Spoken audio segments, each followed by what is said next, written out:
कैसे हैं आप लोग? आई होप आप सब बहुत ही बढ़िया हैं और पीछे की क्लास को बिल्कुल देख कर आए होंगे कि यस मैम, हमने पूरा रिवीजन करके आए हैं, हमने पूरा पीछे का पढ़ लिया है ना?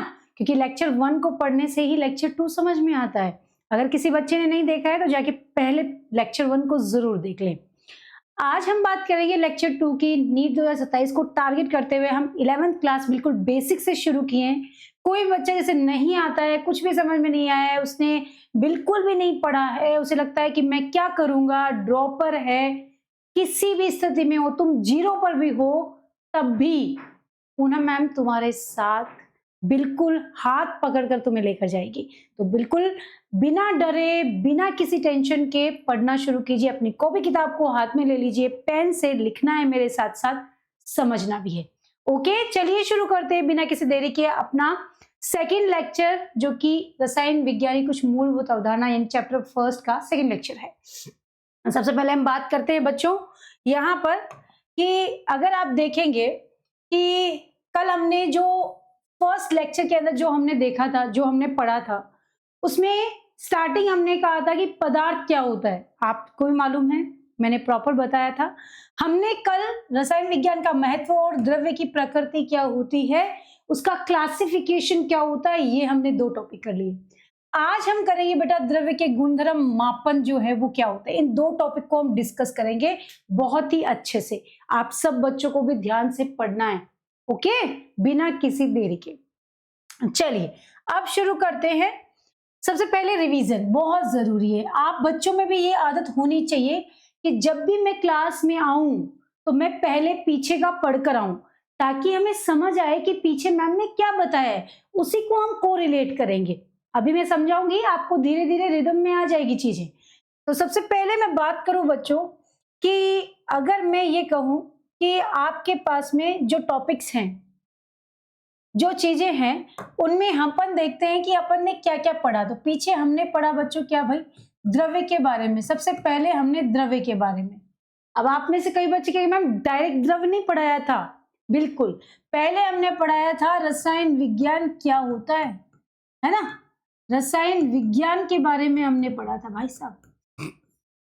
रसायन विज्ञान क्या है? विज्ञान की वह शाखा जिसमें कोई भी पदार्थ है, उसकी संरचना, उसके गुणों में परिवर्तन, सबका अध्ययन हो जाता है, वही रासायनिक विज्ञान है। क्लियर है? उसके बाद में रसायन विज्ञान में पदार्थ शब्द आया। वो पदार्थ क्या है? तो हमने रसायन विज्ञान की परिभाषाओं को कंसीडर करते हुए उस पदार्थ यानी कि द्रव्य के बारे में पढ़ा। ठीक बात है? यस मैम, बिल्कुल ठीक बात है।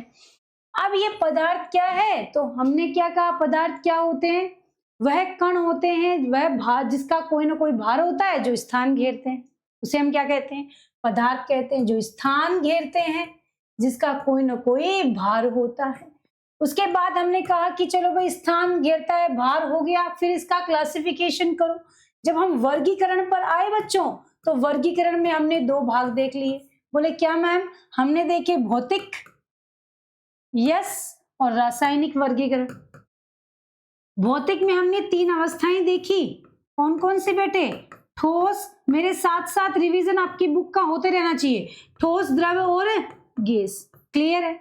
फिर रासायनिक की जब बात की, तो रासायनिक में अपन ने क्या देखा? रासायनिक में अपन ने क्या देखा बच्चों? रासायनिक में अपन ने 2 भाग देखे, जिसमें पहला था शुद्ध पदार्थ। यस मैम, फटाफट मेरे साथ साथ करते रहना है। शुद्ध पदार्थ और मिश्रण। शुद्ध पदार्थ वो होते हैं जिनका संगठन समान होता है, नो चेंज। ठीक है? शुद्ध पदार्थ में हमने पढ़ा क्या भाई? तत्व और यौगिक। ठीक बात है। फिर इसके अंदर तत्व में अपन ने पढ़े परमाणु, अणु। हाँ या ना? यस मैम, परमाणु और अणु हो गया।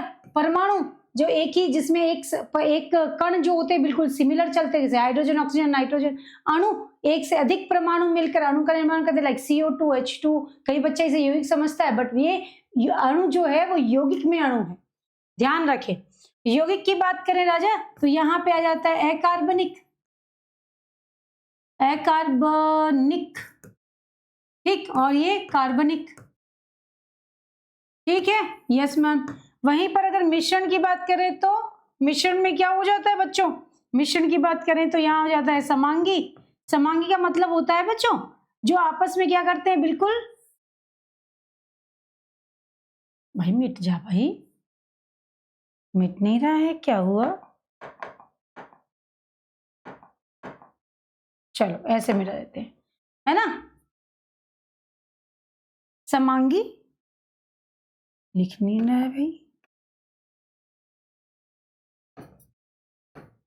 समांगी जिसमें दोनों आपस में पूर्ण थी। अब आप सोचेंगे मैम आपने तो यौगिक में भी वही बताया, परमाणु अणु में भी वही बताया। नहीं, यौगिक होता है उसके अंदर इक्वली होता है जिसका मापन सेम हो। अगर हाइड्रोजन 2 ग्राम है, ऑक्सीजन निश्चित अनुपात में मिलेंगे, बट समांगी में अनुपात कैसा भी हो, एक 2 ग्राम एक 4 ग्राम पर पूरी तरह से घुल जाएगा। नमक में पानी पूरी तरह से घुल जाता है ना, भले ही नमक अवाष्पशील है पर वो घुल जाता है, तो समांगी वो होता है। और उसी में क्या बोलते हैं अपन, विषमांगी। विषमांगी संगठन तो डिफरेंट है, वो तो हम सब जानते हैं, लेकिन भूलेंगे भी नहीं। अच्छा, दाल में कंकड़ है, वो कभी भी मिलेगा उसके अंदर? कैसी बातें करते हो तुम, हैं कुछ भी बोल रहे हो, नहीं होता भाई, तो वो विषमांगी होता है। क्लियर है, बात समझ में आ गई? यस मैम, ये सब कुछ हम पढ़ कर आए हैं, ये सब कुछ मैंने आपको डिटेल में पढ़ाया है। ये मैंने इसलिए रिवाइज कराया ताकि आप पीछे से पूरा कनेक्ट कर लें कि चीजें क्या हो रही है। अब देखो बच्चों, आपने पदार्थ के बारे में पढ़ा, पदार्थ के वर्गीकरण के बारे में पढ़ा, ठीक है। अब पदार्थ जो होता है उसमें 2 स्थितियां होती है, भौतिक और रासायनिक वर्गीकरण आपने पढ़ लिया। अब इसके अंदर परिवर्तन भी 2 प्रकार के होते हैं, भौतिक परिवर्तन और रासायनिक परिवर्तन। हम वहीं से स्टार्ट करेंगे, है ना। तो पदार्थ में क्लासिफिकेशन भौतिक रासायनिक हुआ, वैसे ही पदार्थ की जो स्थिति है, जो अवस्था है, वो बदलती है, तो वो भौतिक और रासायनिक रूप से बदलती है। तो कैसे होता है, तो चलिए अब हम बात करेंगे द्रव्य के गुणधर्म। तो आप सब कनेक्ट कर पा रहे हैं, आई होप आप सबको अच्छे से समझ में आ रहा है कि मैम क्या पढ़ा रही है, सभी बच्चों को इक्वली क्लियर हो रहा है। यस, एक बार कमेंट सेक्शन में यस मैम करो। और बच्चों ज्यादा से ज्यादा बच्चों को शेयर भी किया करो सेशन को, जितना शेयर करोगे उतना ज्यादा समझ में आएगा, उतना अच्छा भी लगता है, आपके भाई बहन भी साथ में पढ़ेंगे। देखो बच्चों, अगर भौतिक गुणधर्म की बात की जाए तो भौतिक गुणधर्म क्या होते हैं, पदार्थ के वे गुण या वे संरचनाएं जिनमें बिना परिवर्तन किए उनको हम माप सकते, है ना। प्रत्येक द्रव्य के गुणधर्म 2 प्रकार के होते हैं, भौतिक और रासायनिक, फिर उसका मापन करेंगे। तो उसका मापन जो है वो बिना किसी परिवर्तन के उसको ज्ञात किया जा सकता है ना। वे पदार्थ जिनके गुणों में बिना परिवर्तन के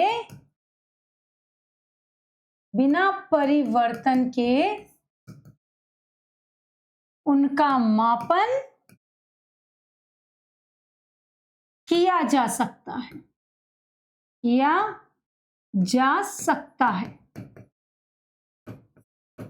जैसे फॉर एग्जाम्पल रंग, गंध, गलनांक, क्वथनांक।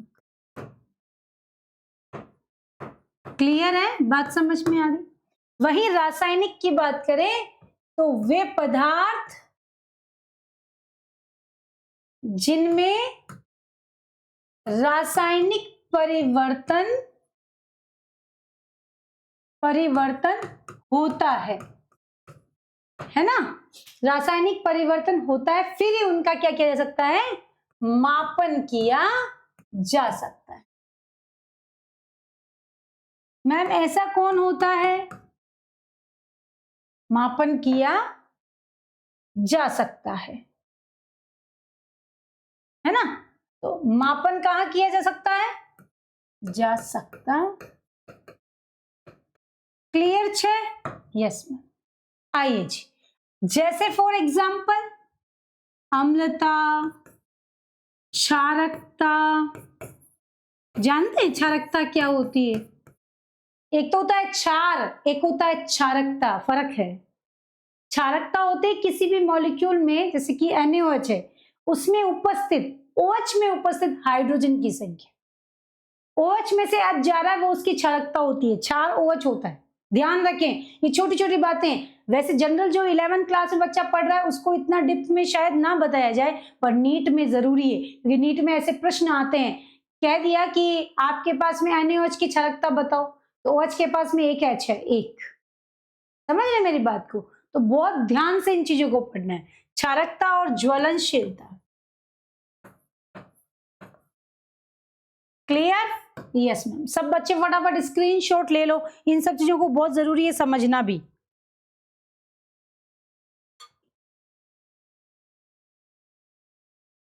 चले, बात समझ में आ गई सबको? यस मैम, क्लियर है। Okay, done. ये तो हो गया। अब आ जाते हैं भौतिक और रासायनिक गुणधर्म हो गए। अब इन गुणधर्मों में क्या पढ़ेंगे हम? मापन की पद्धतियां। बच्चों ये बात जानना बहुत जरूरी है कि जो मापन होता है ना, उसको दो पद्धतियों में ही मापा जा सकता है ना? जैसे आप नामकरण करते हैं तो IUPAC नामकरण आपने 10th क्लास में पढ़ा है, ऐसा नहीं है आपके लिए कोई नई बात है। ऑर्गेनिक केमिस्ट्री में ethane, methane, propane, 1 butene, 2 butene पढ़ा है ना, सबने पढ़ा है। तो वहां पर जो नामकरण आप कर रहे थे वो IUPAC, international union and applied chemistry, right? तो ये जो पढ़ रहे थे वो एक पद्धति है, इंटरनेशनल पद्धति है। तो वहां पर जो नामकरण किया जा रहा है वही नामकरण पढ़ाया जाएगा सब जगह, all over India, out of India, सब जगह आपको वही नाम से जाना जाएगा, है ना? तो जैसे आपका नाम है मुकेश, घर में मोनू, टोनू, सोनू कुछ भी गए, लेकिन मुकेश आपकी आइडेंटिटी है। अब आप आउट ऑफ इंडिया भी जाएंगे तो आपके पासपोर्ट में मुकेश ही नाम होगा, आपको दुनिया उसी नाम से जानेगी। वैसे ही हमारे यहाँ भी कोई भी कंपाउंड है उसका मापन करने के लिए कुछ स्पेसिफिक क्या दी गई है? पद्धतियां दी गई है, जिसमें हम लोग देखते हैं सबसे पहली पद्धति है CGS, दूसरी है SI, इंटरनेशनल सिस्टम। ये सबसे इंपॉर्टेंट है, इसे आप AMKS भी कहते हैं। CGS में क्या होता है बच्चों, ध्यान से देखो, हमारे पास 3 कैटेगरीज है।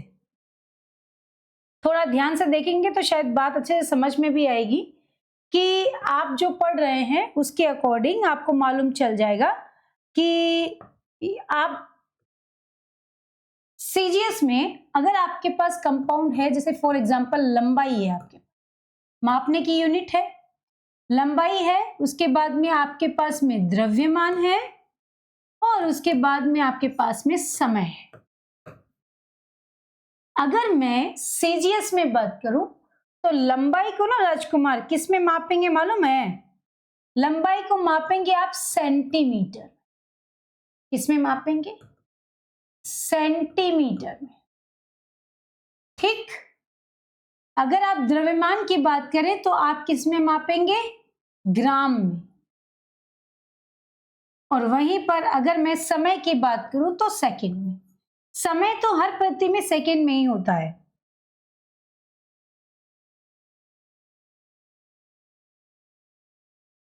ठीक बात है? ठीक है, चलो आ गया। अब वहीं पर अगर मैं यहां से सीधा यहां आ जाती हूँ, AMKS में बात करती हूँ, ये इंटरनेशनल पद्धति है, इसी में ही आपको हर यूनिट जो होती है, जो राशि है उसकी यूनिट यानी इसकी मात्रक जो होता है वो इसी में मिलता है। सेंटीमीटर में M से क्या हो जाएगा? मीटर, ठीक है। द्रव्यमान ग्राम की जगह क्या हो जाएगा? किलोग्राम। वहीं पर समय किस में होगा? सेकंड में। ऑलवेज, कोई प्रॉब्लम नहीं, कहीं पर भी नहीं, कोई दिक्कत नहीं है। समझ में आ गया? हर बच्चे को क्लियर हो जाना चाहिए कॉन्सेप्ट। अब बढ़ती हूं मैं आगे। अब आ जाता है बेटा ऐसे ही यूनिट की आप बात करें आयतन में भी और घनत्व में। सबसे पहले आपको एक चीज ध्यान में रखनी है, आपको फॉर्मूला आना चाहिए। आयतन बराबर हम क्या लिखते हैं राजकुमार?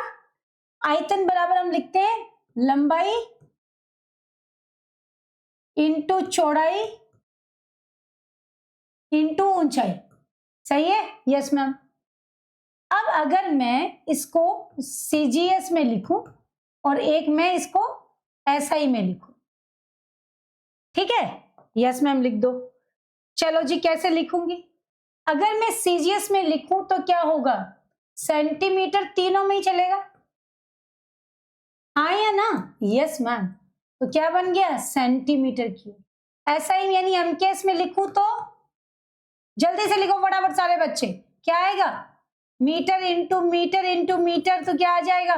Metre cube. क्लियर है? यस मैम, बिल्कुल क्लियर है। डन है।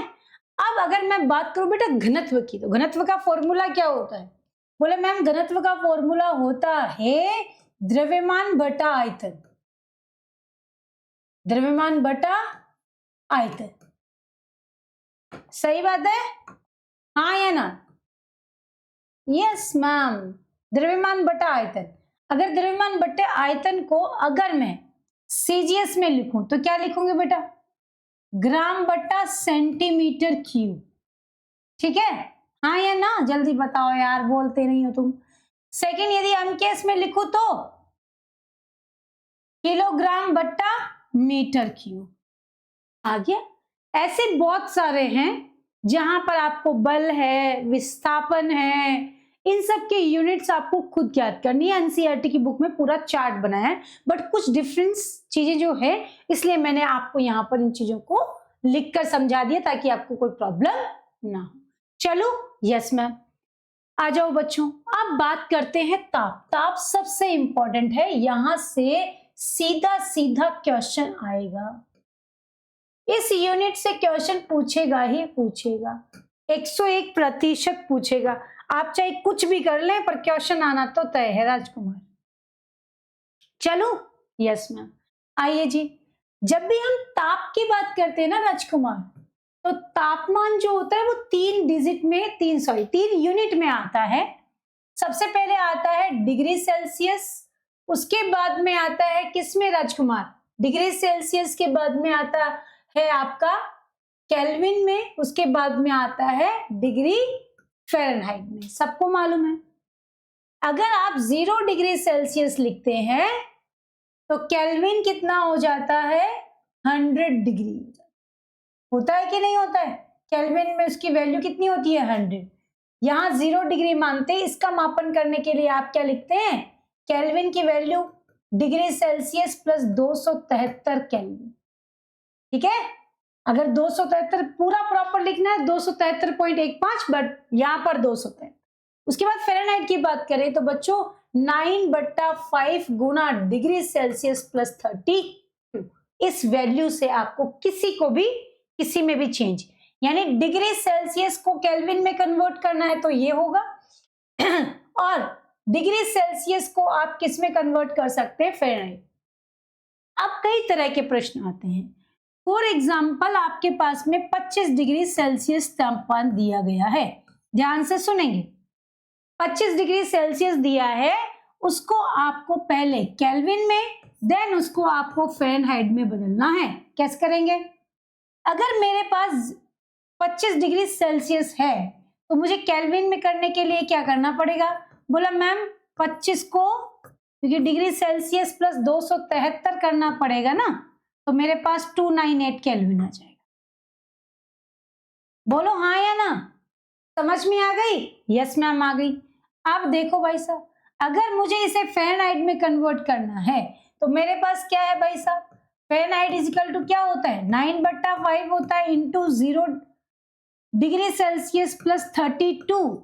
यहाँ 9/5 इंटू डिग्री सेल्सियस के लिए 25 प्लस 32 और 5×25 कितना आ गया? 9×5 = 45 plus 32 212 Fahrenheit. This is the correct answer. Yes ma'am, clear है? यस, सबको कवर अप, सबको क्लियरली समझ में आ जाना चाहिए। यस मैम, ये सबको क्लियर।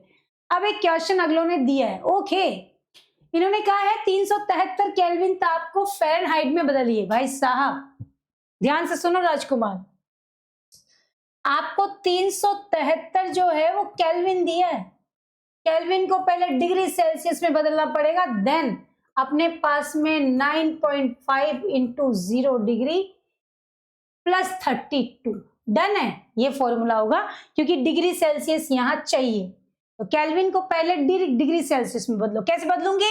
आ जाओ। केल्विन बराबर मैं जानती हूं कि मेरे पास ये फॉर्मूला होता है। कौन कौन बच्चा जानता है? सब जानते हैं। तो यहाँ पे दिया है 373 माइनस 273 बराबर डिग्री सेल्सियस, तो यहाँ आ गया 100 डिग्री। हाँ या ना?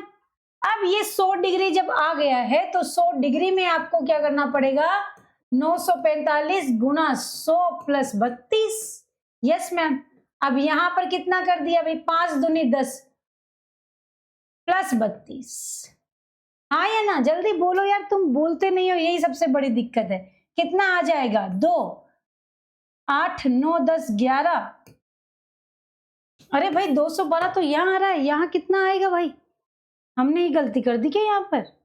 अच्छा यहाँ गलती कर दी ना, 5 6 7 77 आएगा ना बच्चों, कैसी बातें कर रहे हो, 77 फ़ारेनहाइट आएगा। क्लियर है? Yes ma'am. तो यहाँ पे आ गया 212। चले, डन? Yes ma'am, okay. चले अब बढ़ती हूं आगे।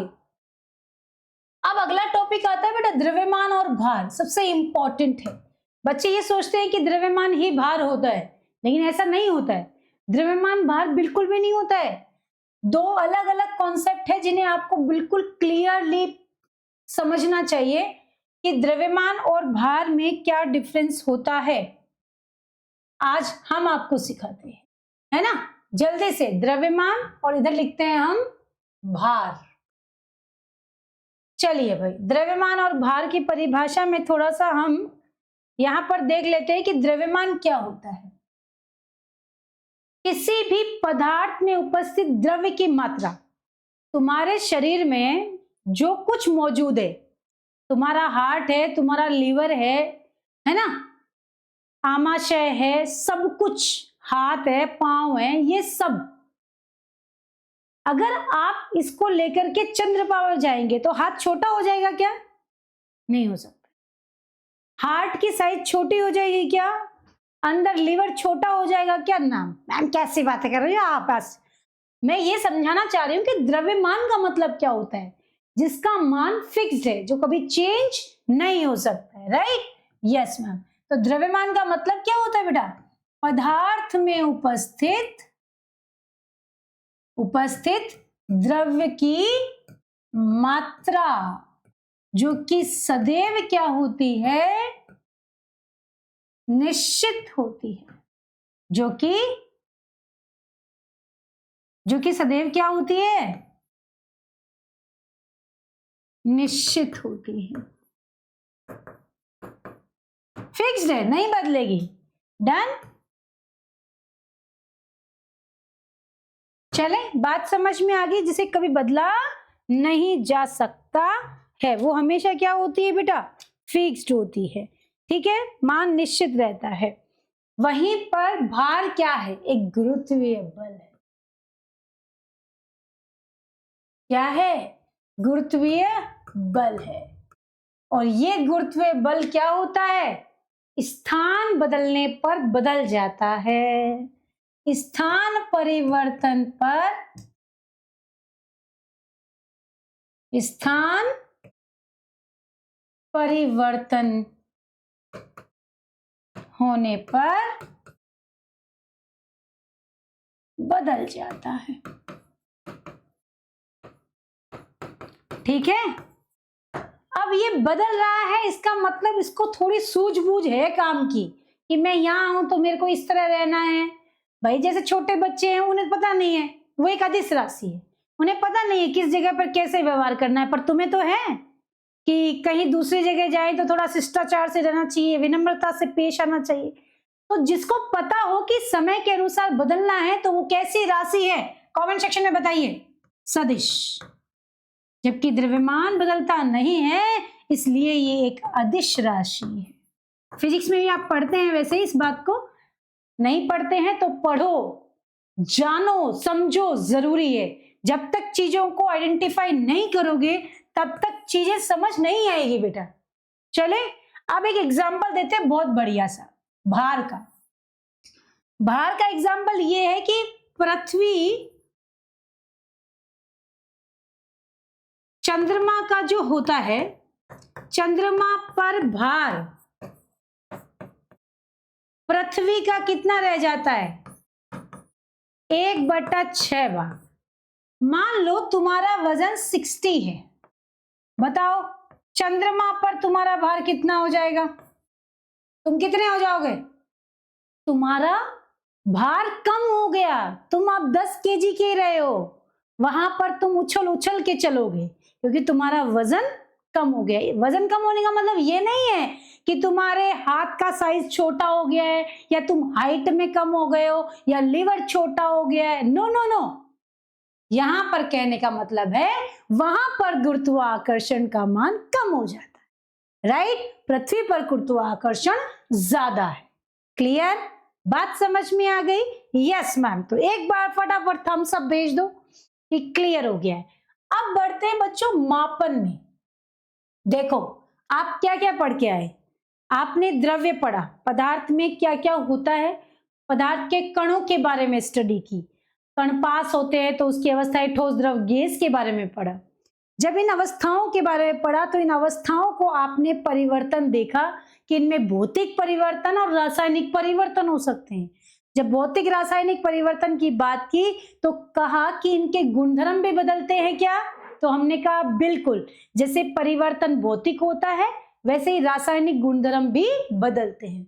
भौतिक और रासायनिक गुणधर्मों को जब हमने बदलते हुए देखा तो वहां पर हमने आगे बढ़कर इन भौतिक और रासायनिक परिवर्तन में एक चीज को देखा कि परिवर्तन मापन से समझते हैं कि किसी भी भाग को यदि मापित किया जाता है, आइडेंटिफाई किया जाता है तो उसमें कितना चेंज आता है।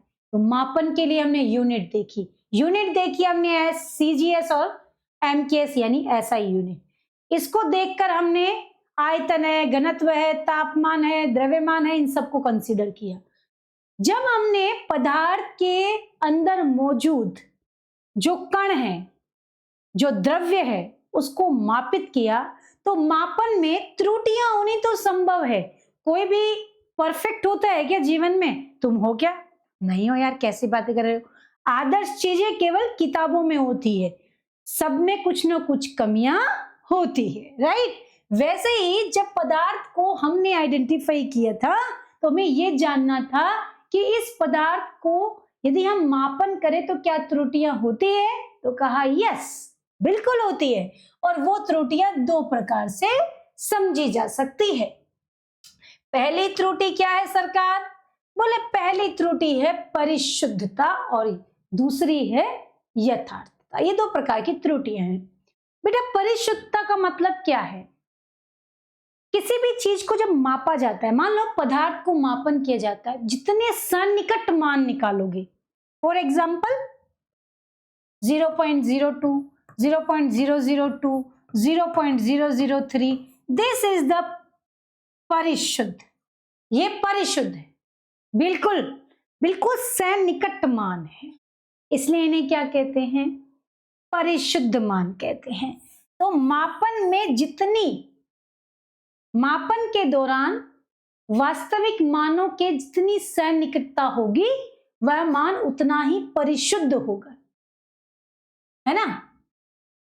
मापन में मानों का, इनके मानों का, राशियों के,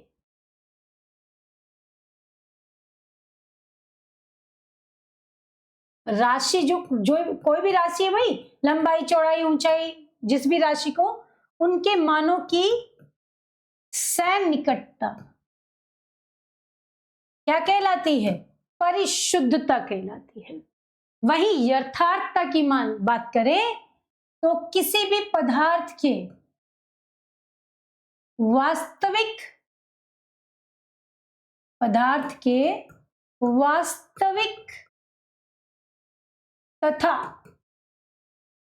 वास्तविक तथा क्या बच्चों? प्रायोगिक मानों के अंतर को, पर शर्त है कि ये अंतर क्या होना चाहिए? मिनिमम, बिल्कुल कम अंतर को, जो कि कम हो, हम क्या कहते हैं?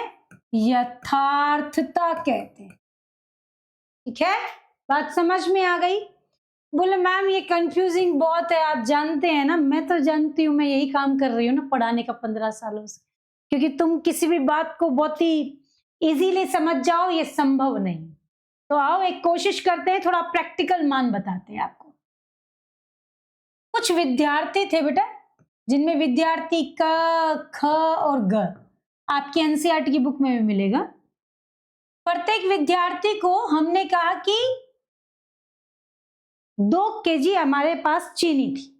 कितनी थी? 2 केजी।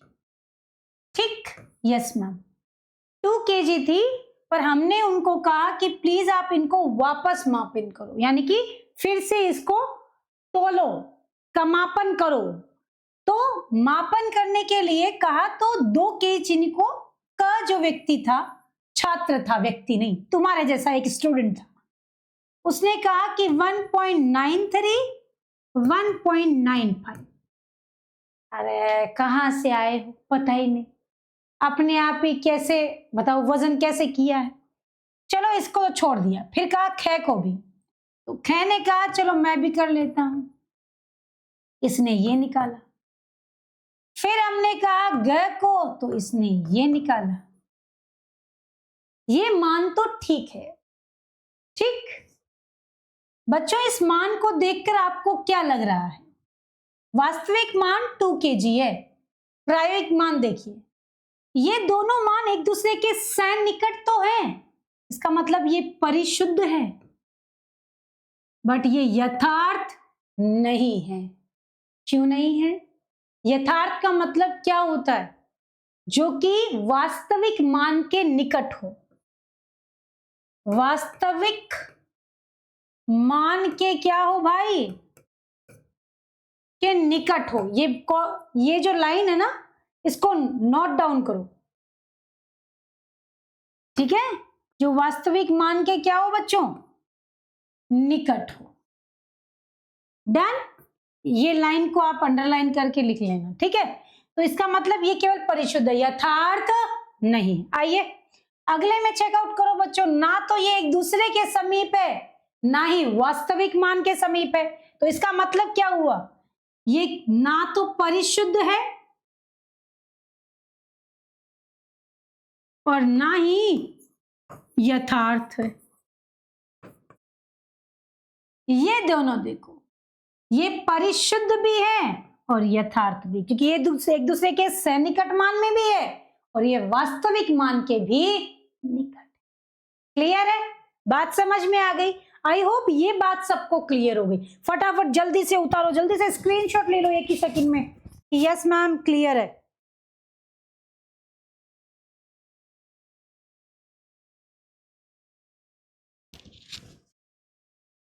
चलो ओके डन। आइए जी, अब बढ़ते हैं आगे। This is a very very important, again very important Rajkumar, वैज्ञानिक संकेतन। बच्चों वैज्ञानिक संकेतन का मतलब ये कैसे आया? जैसे आपने अभी मापन किया तो मापन की वैल्यू बहुत ज्यादा आती है। जैसे फॉर एग्जाम्पल आपके पास एक वैल्यू है 6622, है ना?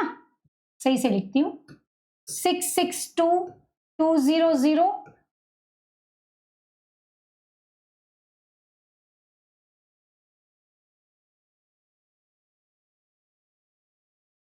ये एक वैल्यू है। हमने किसी पदार्थ के कण को मापा तो उसकी वैल्यू इतनी आई,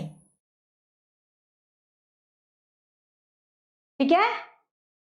क्लियर है? इसकी वैल्यू इतनी आई। अब इतनी बड़ी वैल्यू को कैसे याद करेगा बच्चा? तो हमारे बेचारे साइंटिस्ट ने सोचा कि आने वाले समय में बच्चों को हम सब कुछ दे दें फिर भी वो नहीं पढ़ते हैं, तो इस तरह से तो वो बिल्कुल नहीं पढ़ेंगे, वो तो संन्यास ले लेंगे। तो उन्होंने एक पद्धति निकाली जिसमें अपन ने n into 10 to the power small है। n एक पूर्णांक है जिसकी वैल्यू 1 to 9, 1 डिजिट में ही होना चाहिए, एक ही डिजिट में होगा, और n की वैल्यू कुछ भी हो सकती है, 1 से लेकर अनंत तक, जहां तक आपको गिनती आती है कुछ भी हो सकता है। इसका मान अनंत तक कुछ भी हो सकता है। तो अब इस वैल्यू को अगर मैं इस वैज्ञानिक संकेतन से लिखूं तो क्या लिखूंगी? देखो बच्चों, काउंट करते, 3 एकम 3, 3 दूनी 6, 19, 20, 21, 22 और 23। 6 into 6.22 into 10 to the power 23। अरे वाह, कितना बढ़िया हो गया, समझ आ गया। तो इस तरह से शॉर्ट फॉर्म में लिखने के लिए एक पद्धति बनाई गई जिसे हम वैज्ञानिक पद्धति कहते हैं। फॉर एग्जाम्पल ये, अगर आप इस तरफ से जाते हैं, है ना, दशमलव को, तो हमेशा प्लस में लगाएंगे। अगर आप 0.000166 लिखते हैं, 16 लिखते हैं बच्चों, तो आपका पॉइंट आ जाएगा 1.6 इंटू 10 टू दी पावर -4। अगर आप शून्य को इस तरफ, पॉइंट को इस तरफ खींचते हैं, तो आप देखेंगे बच्चों कि क्या हो जाएगा, इस तरफ खींचने से जो घातांक है वो नेगेटिव में आ जाएंगे। क्लियर, ये चीज ध्यान रख लेना। इस तरफ पॉइंट आता है तो माइनस में घातांक, इस तरफ जाता है तो प्लस में घातांक। क्लियर है, सब बच्चे नोट डाउन करें। अब बढ़ती हूं मैं आगे, थोड़ा सा प्रैक्टिस तो करना पड़ेगा। वैज्ञानिक संकेतन में लिखो भाई, चलो लिखो। क्या लिखेंगे, यहां पर इस पॉइंट को इस तरफ लेके जा रहे हैं, प्लस में जाएंगे, ठीक है। कितना लिखेंगे, 2.32508। आपने 2 ही पॉइंट खिसकाया है, तो यहां पर देखो इस तरफ जा रहे हैं, अगेन प्लस में 1 2 3 4 5, 2.3400 into 10 to the power 5। Clear है, यस मैम। इस तरफ आ रहे हैं तो नेगेटिव में घातांक आएगा, कितना खिसकाएंगे, 1 2 3 और क्या है 4, 5 गुणा 10 की घात -6। Clear, 6, yes ma'am, okay done. तो सारी चीजें क्लियर हो गई, सब बच्चों को समझ में आ गया। तो सारे बच्चे जो हैं, कुछ क्वेश्चंस को यहां पर आपको प्रैक्टिस करना है कि आपको इनके वैज्ञानिक संकेतन लिखने हैं, 8 4 6 7 9, ठीक है। इसको आपको वैज्ञानिक संकेतन में लिखना है। वहीं पर अगर आपको 2.00000678 को लिखना है, ठीक है, 265000 इसको लिखना है। ये सब बच्चे, दिस इज योर होमवर्क। हर बच्चा करके कमेंट में मुझे आंसर करेगा। करते ही नहीं हो यार, तुम पढ़ना ही नहीं चाहते हो, हैं? चलो अब आते हैं सबसे इंपॉर्टेंट, अगेन सार्थक अंक। This is very important. Again सार्थक अंक क्या होता है, किसी भी भौतिक राशि को यथार्थ रूप से व्यक्त करने के लिए इसका उपयोग किया जाता है। सार्थक अंक मतलब कि कोई भी संख्या कब वैल्यूएबल है, आप उसे कब ये कह सकते हैं कि ये मापन बिल्कुल परफेक्ट है, उसके लिए सार्थक अंक लाया गया। सार्थक अंक के कुछ नियम है बच्चों, थोड़ा ध्यान से सुनिए। सार्थक अंक है कि सारे पूर्णांक जितने भी हैं, जितनी भी संख्याएं हैं, सब पूर्णांक, सबके सब सार्थक है। ध्यान से सुन लेना, ठीक है, सबके सब सार्थक है। सेकंड, संख्याओं के मध्य, अब शून्य पे बात आती है सबसे, मैं शून्य पे सवार हूं, वो कविता सुनिए ना, तो शून्य पे बात आता है, तो शून्य में क्या, शून्य को कब हम सार्थक मानते हैं, ये बात ध्यान से सुनना। दो संख्याओं के मध्य, दो संख्या के मध्य, तो वो सार्थक है, ठीक। दो संख्याओं के मध्य है तो सार्थक है, डन। अगर दशमलव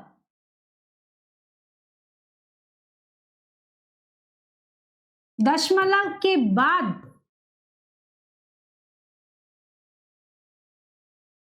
शून्य,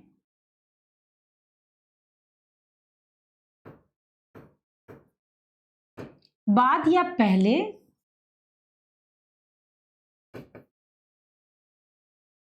शून्य सार्थक नहीं है।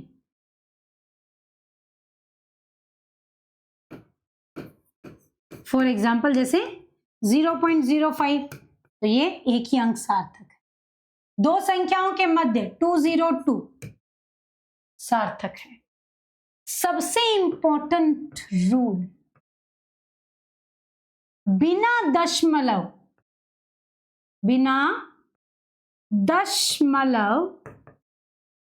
की जो संख्या है उसमें शून्य सार्थक नहीं है। सबसे इंपॉर्टेंट है ये बात।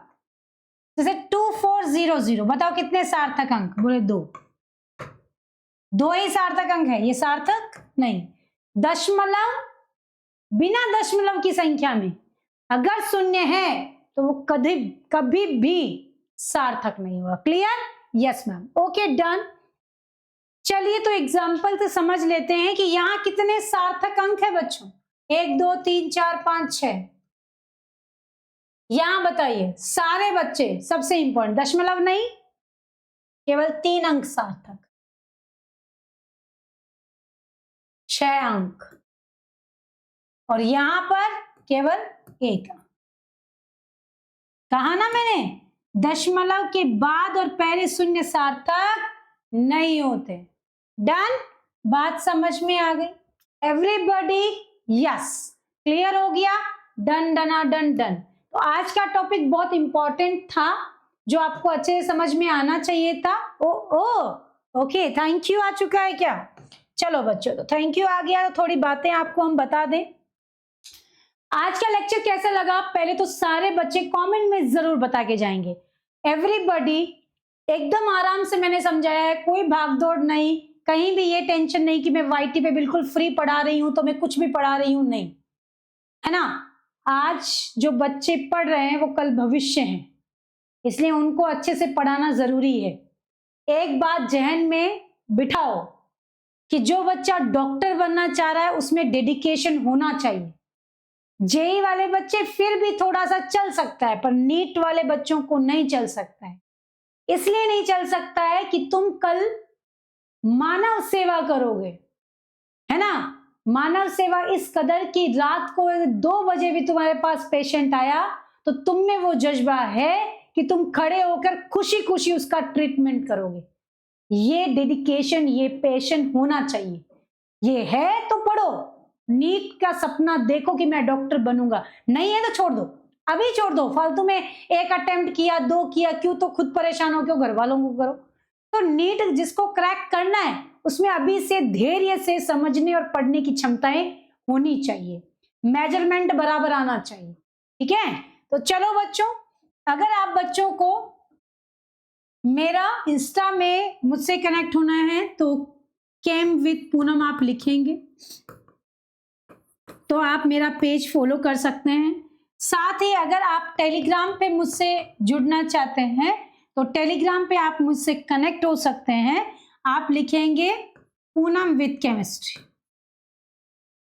पूनम विद केमिस्ट्री यदि आप लिखेंगे तो आपको हम मिल जाएंगे।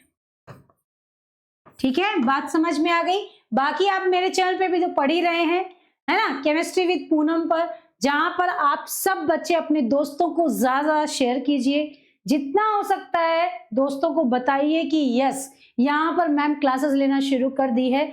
अभी मैं 11th के 2 लेक्चर दे दी हूँ, 12वीं के भी हम करेंगे। जो इंपॉर्टेंट टॉपिक्स हैं उनको पहले कवर करेंगे, जहां से बार बार रिवीजन करवाया जा सके, क्योंकि जहां से मेजर पोर्शन से क्वेश्चन उठता है, क्योंकि हमें एंड ऑफ द सिलेक्शन देना है ना। ओके, तो चलिए बच्चों, आज की क्लास में बस इतना ही। मिलेंगे फिर, तब तक खुश रहिए, मस्त रहिए, पढ़ते रहिए। बाय बाय, टेक केयर, जय हिंद।